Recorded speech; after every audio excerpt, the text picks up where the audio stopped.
business, whatever the reason may be. Today, I feel that you must have the knowledge of digital marketing, and it goes hand in hand with being existent in the current industry and current scenario. Let's start off with the session. So what is our session about? Our session is about how to write for e-commerce websites. That's what we'll be covering. Second, how do you start writing for the product descriptions and how both of them are related. So first, you know what, from a little technical point, not very technical, from a little technical point, what I'll be doing is I'll be explaining to you the anatomy of a e-commerce website. So you will start understanding the importance of it, and that if at all you become a content writer, or you already are a content writer, or you're hoping to become one, or a freelancer, whatever you are, if at all you feel that yes, I'm going to be writing for these e-commerce sites, what are the sections that you will be writing for? Okay? So let's start this session. So in this workshop, what you will learn is the structure of an e-commerce site, anatomy of a profit-pulling e-commerce site, eye-opening facts of e-commerce. E-commerce, we spent about 20 minutes on it, and then we move on to actually how to write product descriptions that would eventually convert for sales. Today, do not forget that when we start reading product descriptions, it's not only about reading the features and specifications. There are a lot more about the product that we want to know before we make a purchase decision, right? So today, the first question, why is everyone getting into e-commerce?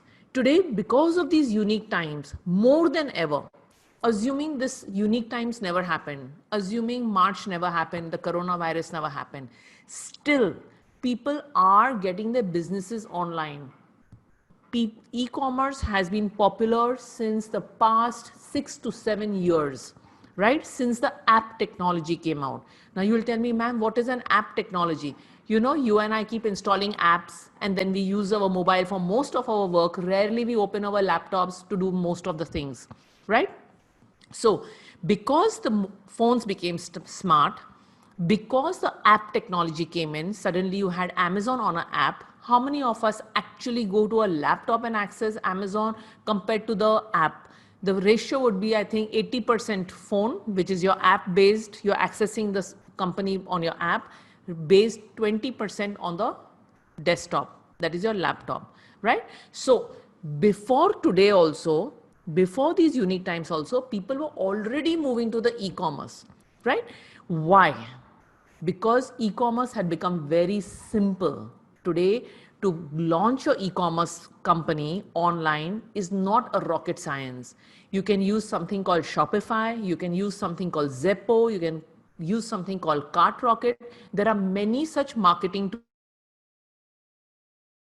tools where you can just go and put your products and services on these platforms and start using it as a shop, right? So today, because e-commerce has simplified, businesses want to get online.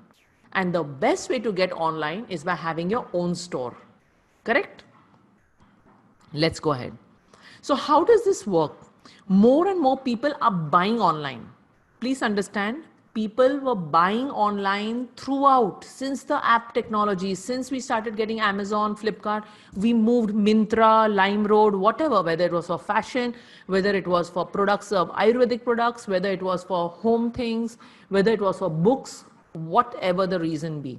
We had already started moving and shifting online. Why? You need to understand, why is it so important for people to go online and buy? What are the advantages of it?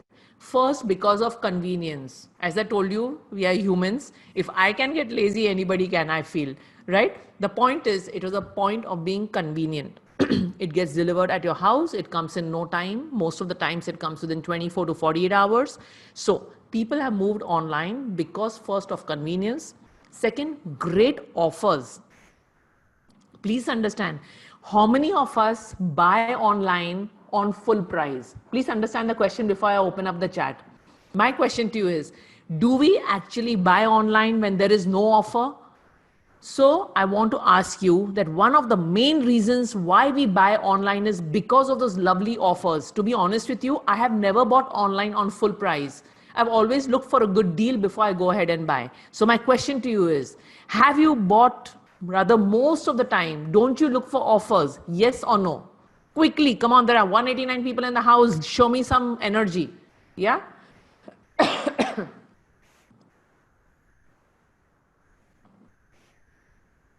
So amazing, amazing, always. Same here. Yeah, offer is a must.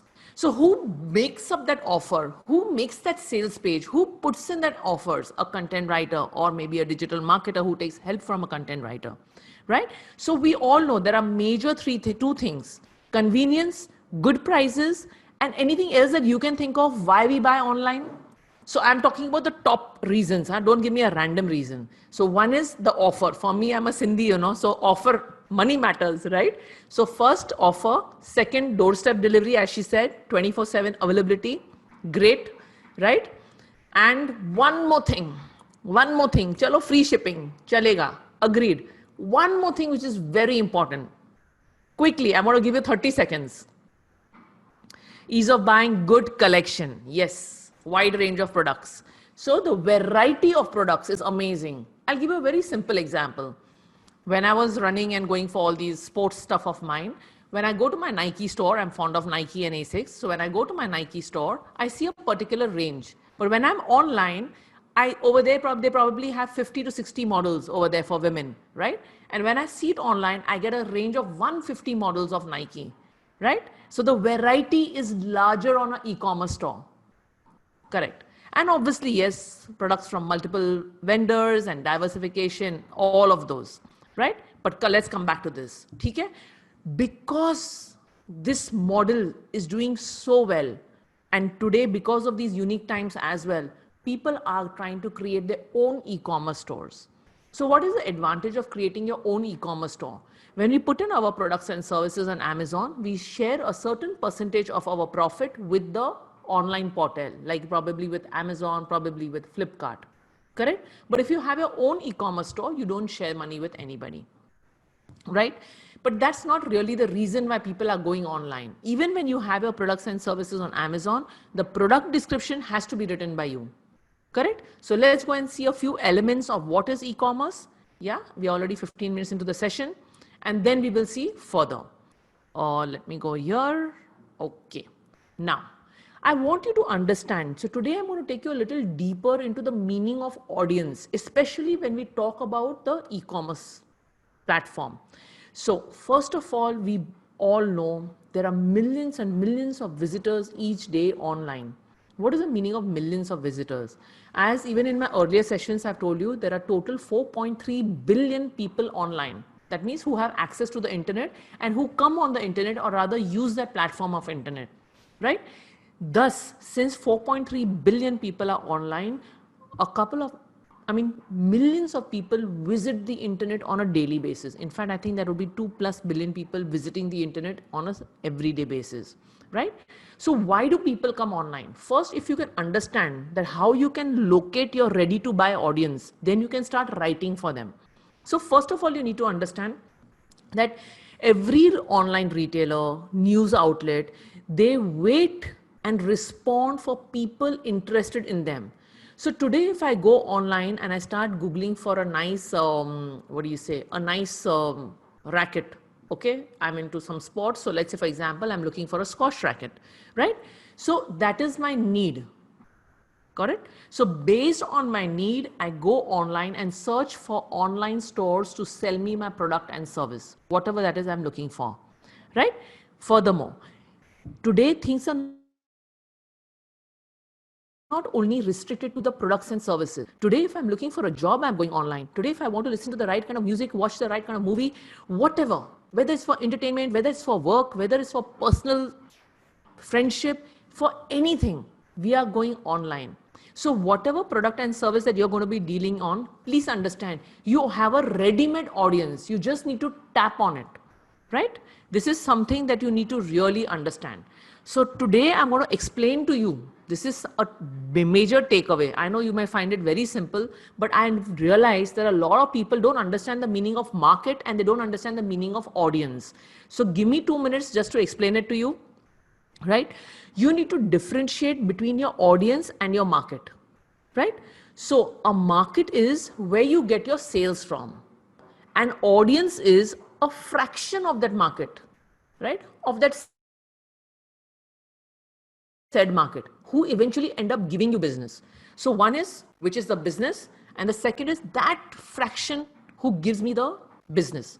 So I'll give you a very simple example. Everybody please tune in. Yeah, concentrate for just 2 minutes.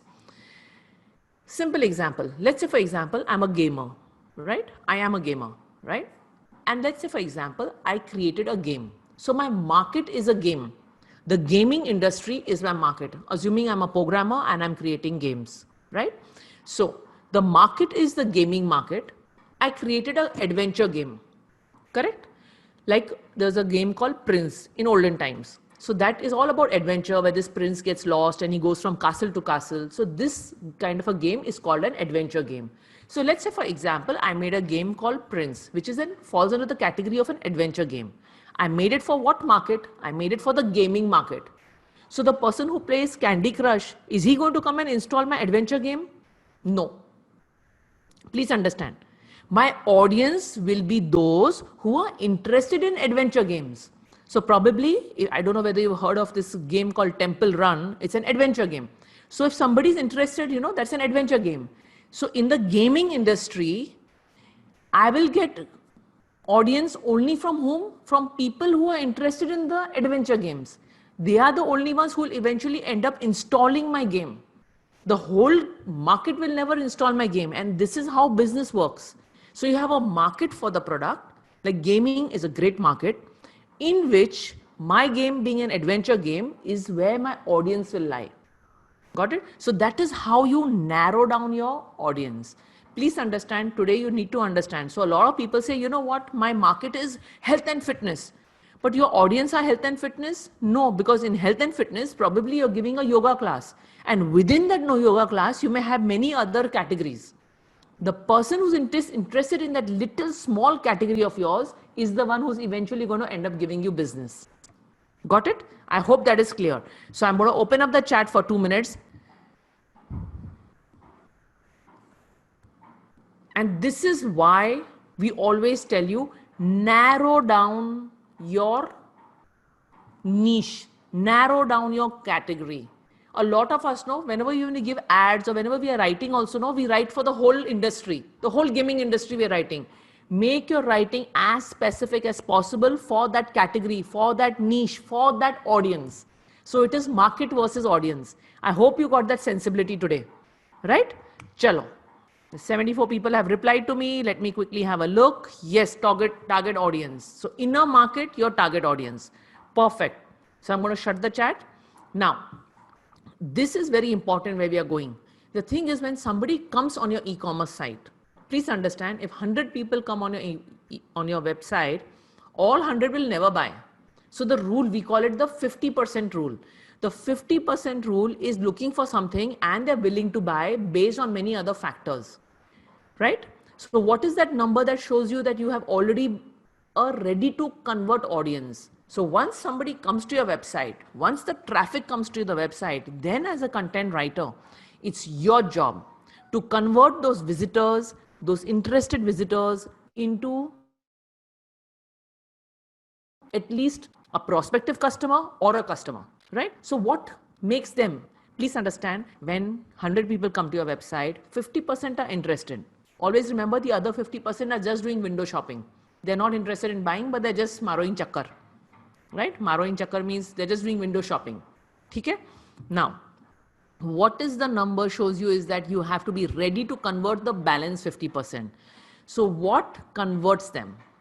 Please understand, offering people great content eventually converts your visitors to prospective customers or customers. As for the other 50%, they are just coming and marrowing a chakkar on your e-commerce site. But if your content is good, the unconverted customers will end up seeing your site as a great source of information and good content, right? So they will keep visiting your site. Please understand, this is very important because at the end of the day, it all boils down to how you present the content, correct? Now let's go ahead.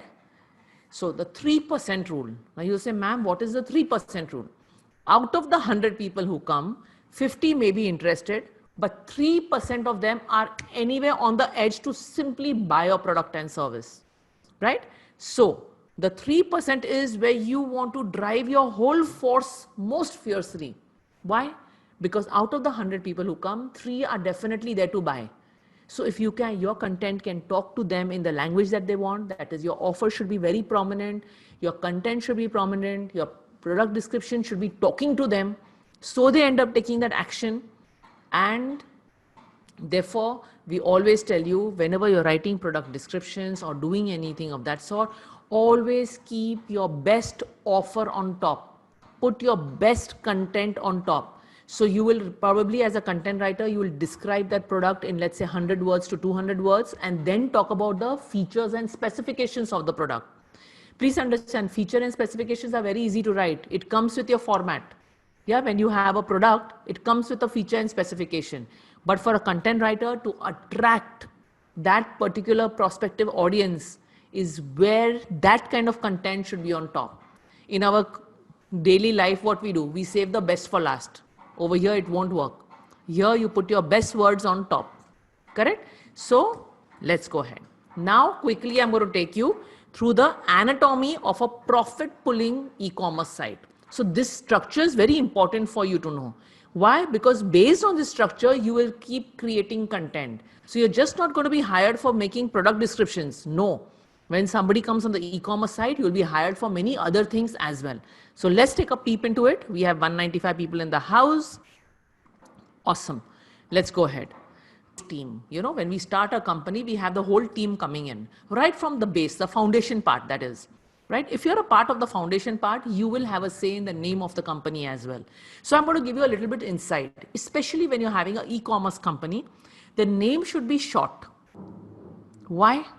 Amazon is short, Flipkart is short, Myntra is short. You can make out all the other companies. When you just Google the top 10 companies in the world of e-commerce, you will find out, right? So the name of your company should be short.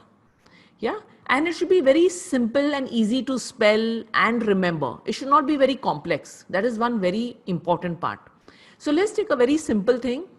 Yeah. And furthermore, let's take a simple example of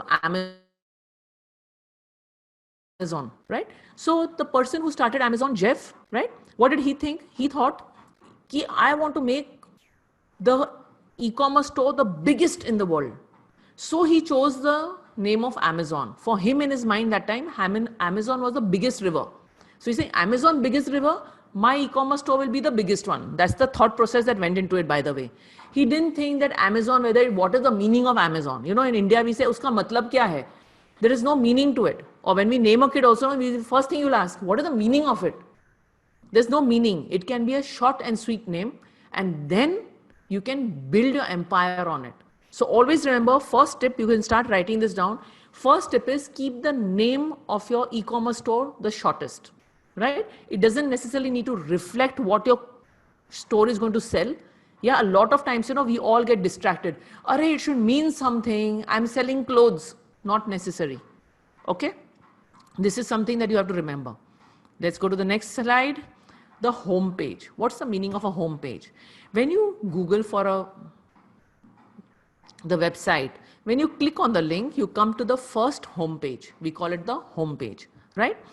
You have to make your home page very attractive, right? Why?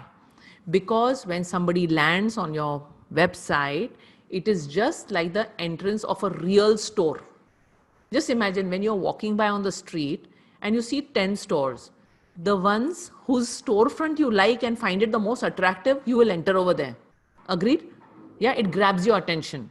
The same way, once somebody lands on your website, your first impression will make up your mind about how you want to be there or you don't want to be there, right?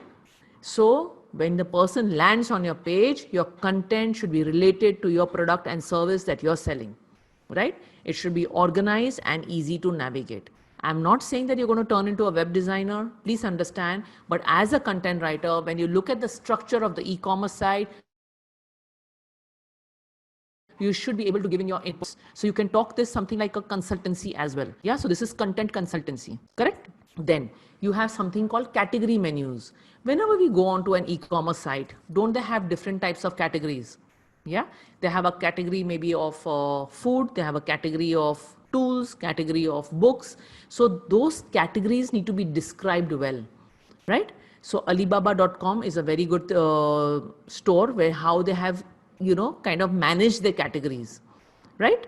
And again, when we go into a particular category, the description of the category should be written well, so that by looking at that category, the person should know what he or she is going to find within it, right? So right now I'm quickly going through the anatomy of an e-commerce site, what you might be hired to write for, which sections of the site you may be hired for. Then you come to the product page, where we will be focusing on in the rest of the session. The product page will show you what the product is like. So a lot of images will be given to you, right? And plus the product description, the details, the multiple pictures. Pictures not your job, but you will be giving pictures and you can describe those pictures correctly, right? And then the placement of your description, placement of your features, placement of your specifications, right? So this is one nice website called skatewaterhouse.com. They describe very well. The descriptions and the layout of the product descriptions are well. So when we go deeper into it, I'll be showing you even live screenshots of these products. Please give me a minute. I'm trying to look for the AC because it's getting a little cold. Please give me a minute. Yeah, sorry. Right? Now, a lot of times when you go into the checkout process, you need to be able to give trust. You need to build more trust with your prospective customer. Why? Because when you're about to check out, if you can show him some reviews or how many people have bought that product, it will help him to trust the product more and smoothly go out of the checkout process. Please understand, in the checkout process, it's very important that you put good content. The statistics prove that nearly 25% of the people, once they reach the checkout page, they end up dropping off, right? So at that stage, if you can squeeze in some good content, whereby how many people have bought that product or the reviews over there, it will always be helpful.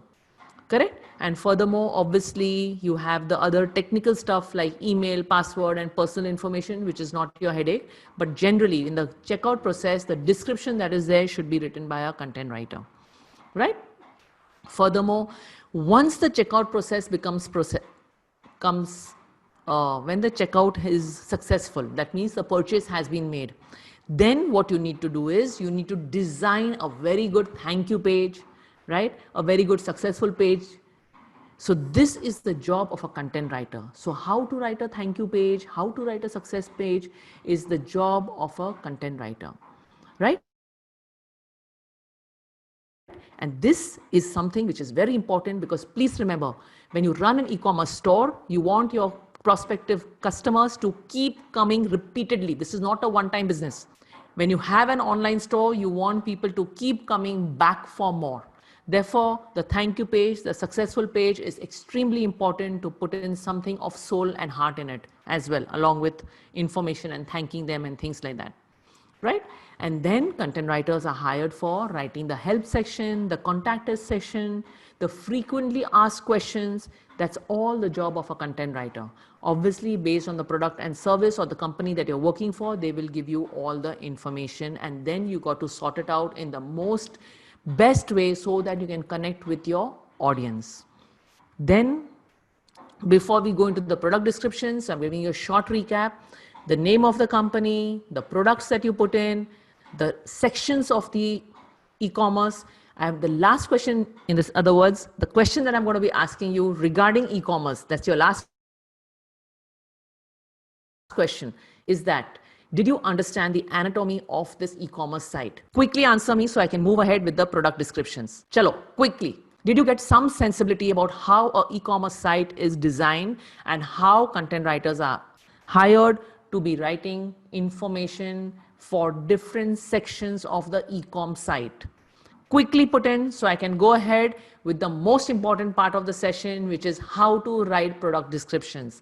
Please understand, today people are being hired for writing product descriptions, and it is never one product that you're hired for.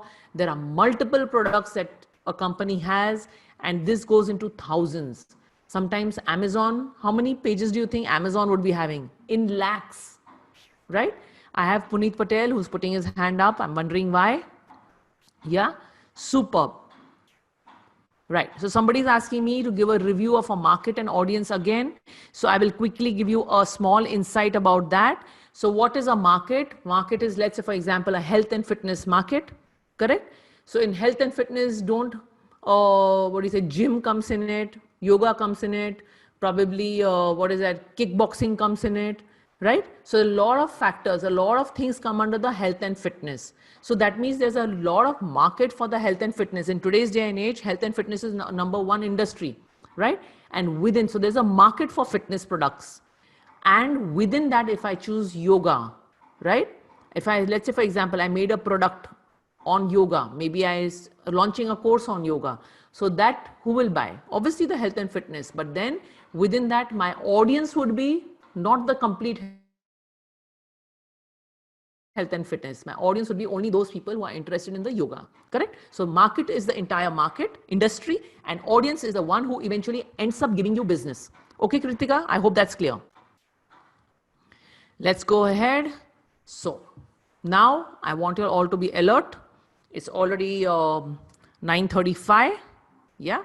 So how do I start writing product descriptions that will convert into sales? Let's go ahead. Now, first of all, what is a product description?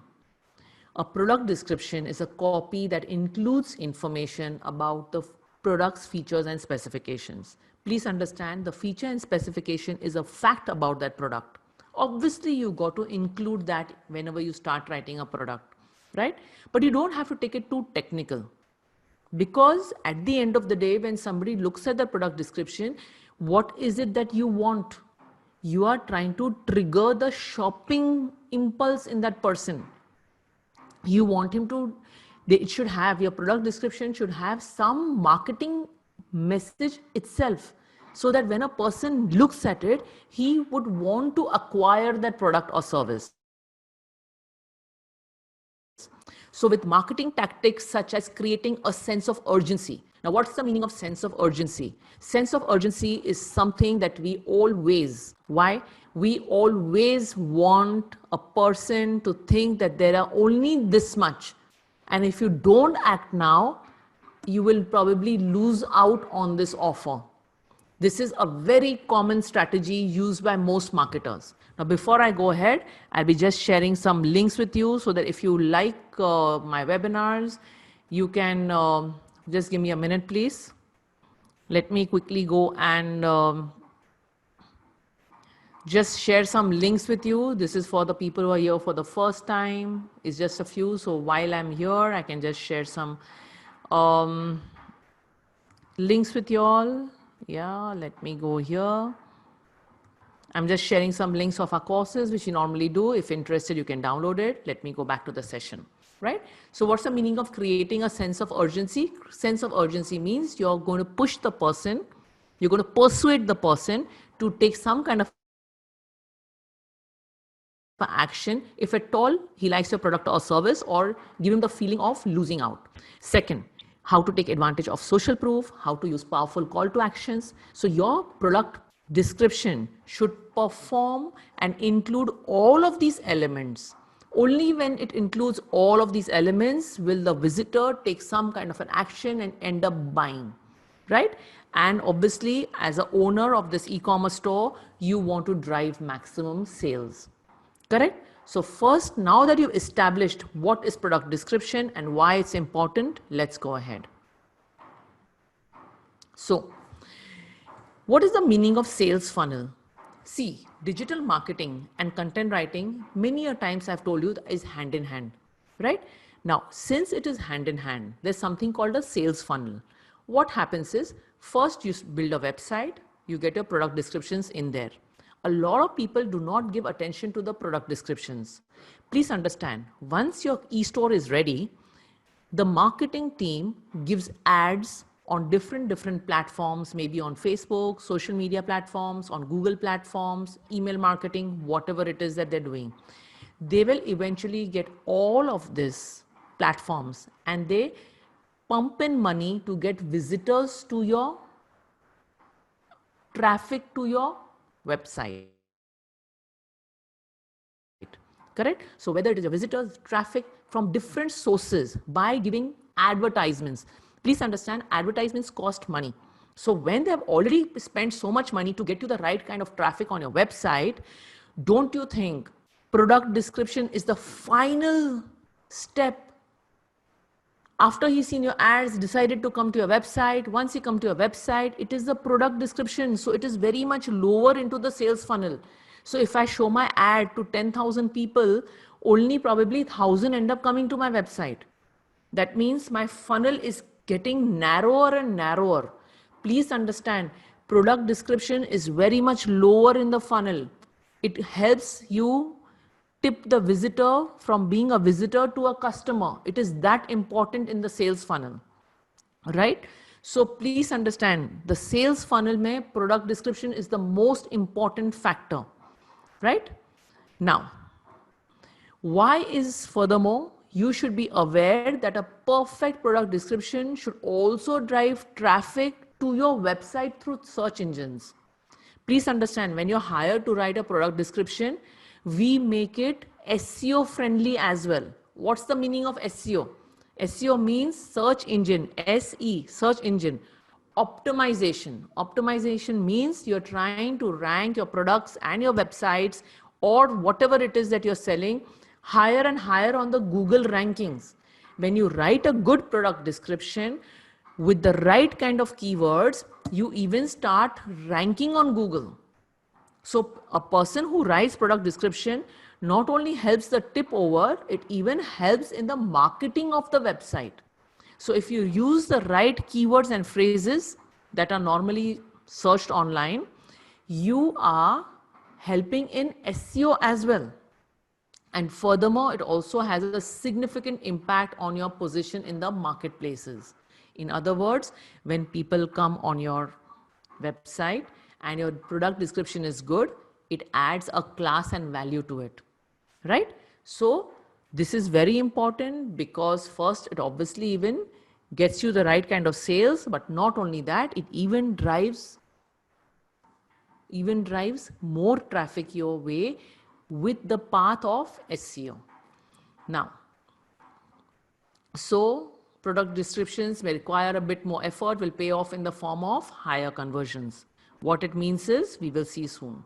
So right now I'm going to be sharing with you 7 tips to writing high converting product descriptions. First, identify your audience. This is something that you will use for any platform of content. Whether you're writing for a website, whether you're writing for an article, whether you're writing for a blog, whether you're writing for a product description, for anything that you're hired, white paper, case studies, social media platform, whatever you're hired for, you need to first identify your audience.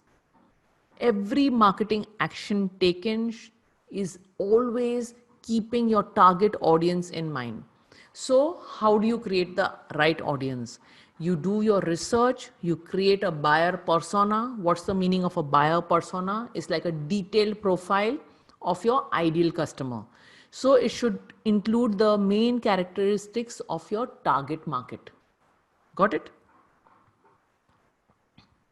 Second, use your customer's language. Please understand, always use the right kind of language. Why? Why? Why should I use my customer's language? Or rather, you'll ask me, ma'am, what is the meaning of customer's language? Let's say, for example, now I'm going off. Let's say, for example, I want to ask you a question right now. Let's say we want to go to Goa for a holiday. We've been stuck up in our houses. Goa is open. We want to go to Goa for a holiday. When you go on Google, what do you type? Do you say low fare tickets to Goa or do you say cheap tickets to Goa? I'm going to repeat my question, right? Do you say low fare tickets to Goa or do you say cheap tickets to Goa? I'm going to open up the chat. Now, quickly tell me. The first being low fare tickets to Goa or the second cheap tickets to Goa? Which one would you? Chalo, chalo, everybody. There are nearly 200 people in the house. Chalo. Cheap tickets. Yeah. So this is the meaning of the customer's language. Low fare. Okay. Chalo, majority. We'll go with the majority. Right? Cheap tickets to Goa. Right? This is what you call conversational content, conversational language. So your description should be easy to understand for your target group. Otherwise, it can be discouraging for them to read your copy and they may be put off and they'll move elsewhere. Don't complicate your product descriptions too much. Natural language, a natural tone will be the most beneficial, right? Because it will shorten the distance between you and your audience. The minute you start talking in the language, you build trust and he takes a step towards you. Yeah, this is how you connect. Let me check out the chat and let me go. No, Kashish, I don't think. But normally when you do Google search, we're talking about tickets. When you do Google search, there are more searches for cheap tickets than low fare tickets. Yeah. So that is a fact. So normally, even when you sit to create your product description, you will peep into your keyword list. I will be giving you a peep into keyword list towards the end of the session. So how do you know what kind of words to include in your product description? Please understand there are a few steps that we always take whenever we pick up the keyboard to start typing for content. First thing, you always look into your audience. Second thing, you always do a keyword research, irrespective. Based on the keyword research, you will know what kind of words your prospective audience or your target audience is using when he's looking for your product and service. The minute you can get an insight as to what they're typing on Google, you will try using the same words in your product description also, because it serves you in two ways. First, it helps you connect with your customer. Second, it helps you rank. At the end of the day, please understand, if you can rank on Google's #1 page, you're driving 40% more traffic to your website. And this is an understatement. There are times when you're ranking higher on the Google link, on your first page of Google, you get nearly 60-70% of the traffic, market share of the traffic. See, at the end of the day, you and I both know the offer, the product, the reviews, all of that put together will tip your customer off to buy or not. That is a fact. We don't disagree with it. But imagine you get a chance to start getting that traffic bhar ke. And all of that happens with two factors, your audience and your keyword research. So if I get time in the end, I'll quickly show you the keyword research so you'll get a good sensibility as to, wow, we can actually know what people are typing on the Google search bar, right? So let's go ahead. I'm going to be shutting the chat right now. And one thing before I go ahead, this is something that I always tell my students. All of y'all, I've noticed, y'all come towards the end of the session because you all want the certificate. Please understand, the certificate link is shared during the webinar. So once I finish by 10:10 or 10:15, which is like 75 minutes, I share the link within the webinar, correct?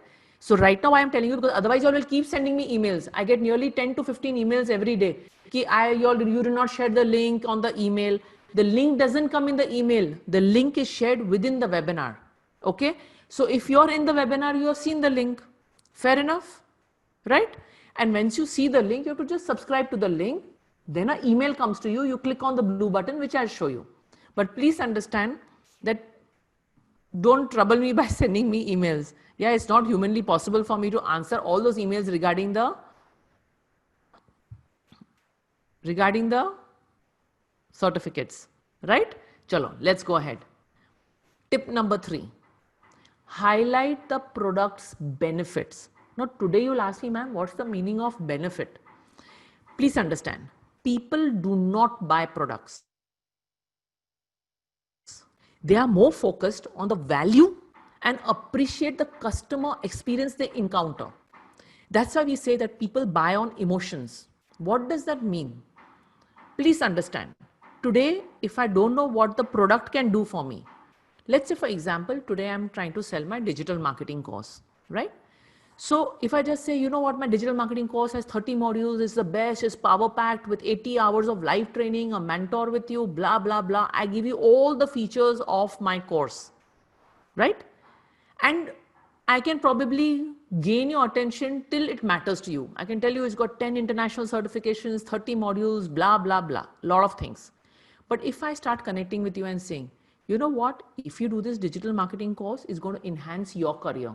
Not only that, if you want to become a freelancer and do a side business as well, you can do it with this knowledge, right? So the minute I start focusing on the benefit of the course, you start getting interested, because then it all becomes about you and how it's going to benefit you. Got it? That's exactly what you got to keep in your mind. Actually, people do not buy products. They value the values that you have and the emotions that you can bring into your product description, right? So let's go ahead. Now, let's say for example, if you're selling a jacket, the consumer can be interested because they want to be protected from the rain. Why would somebody be looking for a rain jacket? Because he wants to protect himself from the rain, correct? Now, they want a real problem to be solved. Their problem is what? Their problem is that they want a good jacket that will save them from getting wet, because nowadays there are many jackets in the market, even despite wearing it, water seeps in. Fair enough? Now, they are not out to buy a piece of fabric. So the minute you tell them it has got 300 thread count and it is layered with 3D, that 3D cover, there is a 3M karke, there is a plastic which cover that comes on it. The minute you start saying that, they are going off to sleep. Why? Because that doesn't mean much to them, right? They purchase possibility to walk in the rain while staying dry. So what is the problem? The problem is that they don't want to buy a piece of fabric, but instead they want to buy a jacket which is going to keep them dry, right? So the first point we have gathered. The second point. Now, you got to use what? You got to use the value proposition to express the benefits of a given product. That means when you're trying to sell it to him, you will say that, you know what, your product is durable and water resistant. Don't go into the specifications of the thickness of the plastic and the coating of the plastic. Get to the point and tell him that it is durable and water resistant. So if you even use words like, you know what, this jacket is awesome, this jacket is great, it won't connect. You got to give him a reason as to how it will benefit that person. So coming back to this, use value proposition. What's the meaning of value proposition? You can even call it USP. What is your unique selling point, right? Every product or service has that one thing that you have to give and you can harp on it, right? Again, do not use empty phrases or buzzwords. What are empty phrases and buzzwords? Where we say, no, great, very good, amazing, awesome. Don't use those words in your product description. There you are trying to sell something. So you are going to talk about your product description from the point of view of what your feature is and how it's going to benefit your prospective reader, right? We will see more examples in this. So by the end of the session, you will be more clear. Correct? Now, work on the FOMO strategy. What is a FOMO strategy? When you're writing your product and description, so the first point was what? Let's quickly go through the points. First was identify your audience. Second, use your customer's language. Third, highlight your product's benefits. Now, use some FOMO strategies. What's the meaning of FOMO strategy? Some companies and brands take it a step further, implementing FOMO strategy. So FOMO is what? Fear of missing out. This is a very regular strategy that we all use. For instance, they show what you can miss out if you do not buy or purchase the product right now. So a lot of times, especially when we are writing for services and products on a different tangent, in some cases, they always mention, you know what, the prices are going to be increased. Have you noticed nowadays that Amazon, Flipkart, they keep having this 10-day festival or a 7-day festival of Independence Day festival, New Year festival, and they have that great, they have some great shopping festival. Yeah, I just remembered, great shopping festival. Why do they have that? Because they're trying to tell you that only within this festival, if you can buy, you will get the best rates. Otherwise, it's going to increase. So try using FOMO strategies within your product descriptions as well, right? What does it say? It basically does is it helps the customer not waste too much time before he ends up buying your product or service. Correct? Now, so 4 points we have covered, right? Now, coming to your story. What's the meaning of story? Please understand. Today, content, now I'm talking about content writing. I'm going to just take another path into content marketing. Today, whatever you watch on your televisions, whether it's an ad, or you watch some things on your Facebook or on YouTube, everything is weaving around a story. Everybody loves story. I have not come across anybody, including myself, if there is a story being told, I want to give it a year, right? So add an emotional touch to your product descriptions. I'm not telling you sit and weave an entire story. No, I'm going to be giving you an example right now. What I'm trying to tell you is add an emotional touch to your product descriptions. Why? Because we all love stories. We get hooked and curious while reading books, watching movies, listening to podcasts, right? And even when we watch televisions, it grabs our attention. So, because you're trying to grab someone's attention, start your product with some emotions, right? What is the meaning of emotions and power word? I will be coming now. Now, I want you to concentrate on this image on my right hand side. Yeah. So whose ad is this? Can you guess? I have not opened up the chat. Just guess.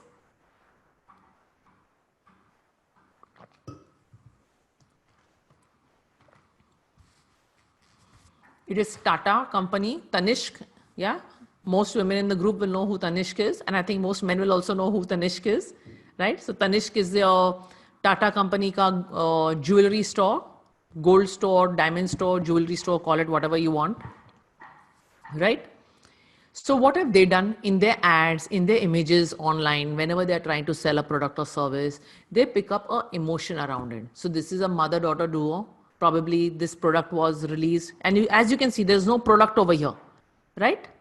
There is no product. You cannot see his product at all. If you notice, there is no product right here. But it says celebrate Ma's Day. Matlab, it must be for the Mother's Day.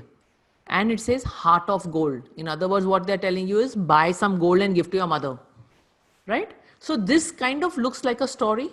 So when you're publishing your product descriptions, try weaving around with emotions, correct? How to do that? We will see. Research shows that the messages delivered as stories can be up to 22 times more memorable than just facts. So they could have put up over here some pendant and they could have told you this is 24 karat, this is this, a lot of specifications. Yeah. But obviously they will put those specifications as well. I'm not asking you to just shelve the specifications. I'm going to show you some examples where there'll be your description and the features and the specifications, right? Then research shows that message is delivered. Now, what is the importance of getting it more memorable? Please understand when we are showing the product descriptions, we want the customer to have an ad recall. What's the meaning of an ad recall? Ad recall means I saw it once and now by just looking at it one more time, I am going to know which brand it is about. Correct? And furthermore, in our case, it grabs what? In our case, it grabs attention. Correct? Now, over here, I'm going to be going over here. Yeah. I want you, somebody's raising the hand. Okay.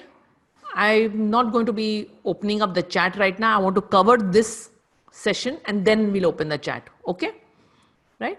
I want you to concentrate on this. So here, there is the product description, there is the feature and the details. So this is a perfect example I've got for you. right? So what are the most important specifics that you want your customer to remember and hopefully talk about it? Because when you touch somebody emotionally, you will talk about that product or service. So let's see this description. So what is the product in question over here? This is a lamp. Yeah, looks like a hanging lamp from the ceiling. So this is somebody trying to sell this lamp. And the description says, I'm going to read out the description. It says, greet guest with a warm and welcoming glow while you grab their glances with this pendant hanging overhead. He's calling his lamp a pendant. Yeah, you're seeing how he's describing it. Crafted from metal, is geometric frame features an open work design topped off by hardware. In the center, you will find 4 candelabra lights, that is those candle-like lights, for traditional illumination in the foyer or the entryway. So he's even telling you where you can place it, right? Depending on where you're hanging this luminary, simply adjust the chain length, bulbs not included. But you know what I'm going to remember when I read this product descriptions? It says, greet guest with a warm and welcoming glow while you grab their glances. Now, why would somebody grab their glances? It's something like showing off, right? So if somebody comes to my house and they say, "Arey, what a nice hanging lamp, where did you buy it from?" Don't we do that, right? And that's exactly what he's put it in his product description. Now I'm going to open up the chat. Do you understand the little story format or the little emotions that we are pumping into this description? I'm going to be opening up the chat, right? Quickly answer. I want you to tell me whether you understood how he's coupling up the emotions, the description, like a storytelling. Very minimalistic. Yeah? Quickly, chalo, there are 200 people in the house.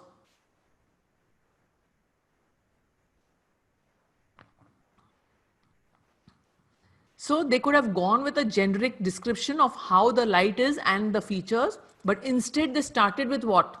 Instead, they started with greet the guest with a warm and welcoming glow. Right? So everybody, chalo, chalo, chalo. Let's go ahead. Right? Chalo. There are 201 people in the house. I'm thinking towards the end of the session, everybody is coming. Yeah, this is not right. Chalo. Right? So let's go ahead. So this is a very important way of saying a story. I have one more example for you because I cannot stop telling you the importance of having this storytelling within your products and service. Why is it important? It is important because a lot of people, when we go to our website, we forget the features and specifications, don't we? Do we remember the features and specifications? No. What do you remember? You remember how that brand communicated with you and how they made you feel. You know, there's a saying, we buy products and services based on emotions. And this is a classic example for that. Now, suddenly we have 206 people in the house. I'm wondering towards the end of my session how these people are increasing. Chalo. Right? So let's see this. As you can see, this is a sofa chair, like a small round sofa chair. It says what now? This is a beautiful thing. The Kennedy barrel chair is one of Sean and Catherine's favorite pieces. Probably they are the owners of this thing or whatever. This oversized chair, they're calling it a chair, is perfect for those looking to spend hours sprawled out reading their favorite book, or for those who just want to cuddle with the one they love. You saw how he's describing this. I love this thing where they say looking to spend hours sprawled out reading their favorite book, or for those who just want to cuddle up with the one they love. The Kennedy barrel chairs, handpicked fabric. How they're saying handpicked fabric has a special sheen that creates a look of total elegance. You understood how they're using these adjectives, these power words, these emotional words we call it, right? And then they mention the features, the products, and whatever else that follows it. What I'm trying to tell you is when you're writing the description, try to connect, right? Now, what I want you to really focus here on, again, forget the generic product description. Shoppers are used to seeing perfect for those who want to cuddle up with the one they love. And immediately what's happening in the minds? You know, what's the outcome of a description like this? I'm imagining a lazy Sunday with my wife. Where is the buy button? So suddenly it builds some dreams and emotions and desire when you read this kind of a description. I know I'm harping a lot on what kind of a description you should be writing, but you'll be surprised to know when people write these kind of descriptions, the sales soar. And that's a fact because it's been proven statistically. Let's go ahead, right? Let me just look at this chat. Yes, amazing. Now, there are 7 tips I'll be sharing with you, so don't worry. We'll be coming to the end of the session. 75 minutes late, 10 minutes are still pending. Now, point number 6, make the most of social proof. What's the meaning of social proof? Please understand, everybody aware of TripAdvisor, right? What is TripAdvisor? It's a social proof. Whenever we go and book a hotel, we check out TripAdvisor, right? So we all look for social proof before we decide on a product or a service. Fair enough? Let me just see if somebody has. Yes, you're right about that they're not using much keywords, but yes, the keywords will come in the features and specifications, right? Don't worry about that. Yeah. And again, keywords can be put in the title and the description, as in the title of the page and the description, for which content writers are hired as well, right? Now coming back to the social proof. One of the crucial challenges for e-commerce sites is to build trust. Please understand, I think even those of you who have attended my earlier webinars, you all have heard me saying and harping about the trust that a content writer is responsible for building trust, right? So social proof can help you with it.